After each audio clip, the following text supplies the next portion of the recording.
violent on Revanth Reddy. Their target is Revanth Reddy and Congress. And ఇంకో రెండు అంశాలు ఉన్నాయి సార్. ఇదేమి హిడెన్ కాదు, ఇది ఓపెన్ అదానీ కేసు. చాలా అదానీ కేసు కూడా అదే.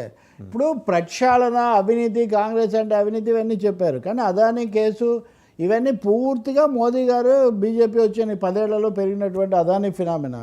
అటు అదానీ ఇటు అంబానీ మధ్యలో ప్రధాని. అదానీ అంతగా పెరిగిన తర్వాత అంతకుముందు ఒకసారి హిండెన్బర్గ్ రిపోర్ట్ వచ్చి పడిపోయింది.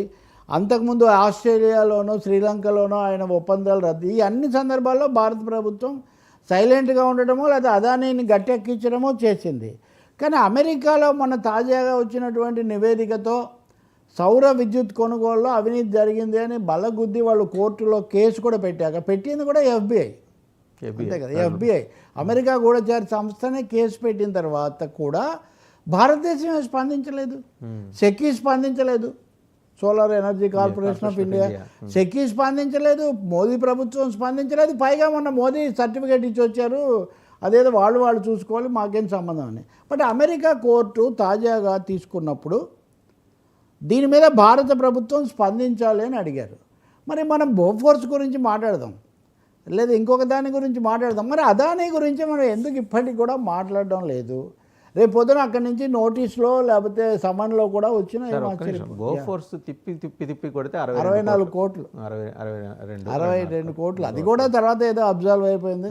ఆ రఫేల్ కుంభకోణం తర్వాత లాలు గడ్డి కుంభకోణం తిప్పి 25. అవును. పాప ఆయన చచ్చిపోయిన హర్యానా మాజీ సీఎం చౌతాల ఆయన కుంభకోణం 1,50,00,000 అనుభవించాడు ఆయన లైఫ్ టైం. పప్పులు బెల్లాల కింద లెక్క ఇవి. కానీ ఇది 12,000 కోట్లు లేదా ఈ లెక్కలో ఉంటే ఇవే కదండి. చాలా చోట్ల ఈ సమస్యలు ఉన్నాయి. ఇంకా రేట్లలో మాయాజాలాలు తీసుకోవడాలు అవే. సరే మీరు చూడండి, ఇందాక నేను మెక్సికో గురించి మీకు చెప్పాను.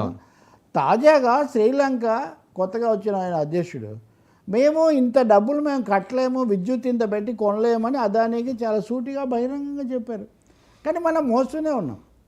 మరి అవినీతి మీద యుద్ధమే నా లక్షణం అని చెప్పేటటువంటి మోదీ గారు కానీ కేంద్ర ప్రభుత్వం కానీ ఎందుకు అమెరికాతో కలిసి మనం ఈ అదానీ విషయాన్ని మనం ముగింపు బహుశా we need to widen our understanding level sir. ఇతరుల అవినీతి అనేది ఆయన ఉద్దేశం అయి ఉండొచ్చు. ఇక్కడ మళ్ళీ ఆంధ్ర కనెక్షన్ ఇక్కడ కూడా అదే. అందుకనే ఇది అమెరికా అన్నప్పటికీ ఆంధ్ర కనెక్షన్ ఏంటి? ఆంధ్రాలో జగన్మోహన్ రెడ్డి ప్రభుత్వం చేసింది, ఆయన ఉన్నప్పుడు జరిగింది. కానీ చంద్రబాబు నాయుడు దాన్ని రద్దు చేయడు. ఇద్దరు ఇప్పుడేం మాట్లాడలేదా? ఒక 6 నెలల కిందట ఇదే టాపిక్ మనకు మేము బుక్ కూడా వేసాం. మరి ఇప్పుడు ఇద్దరు సైలెంట్.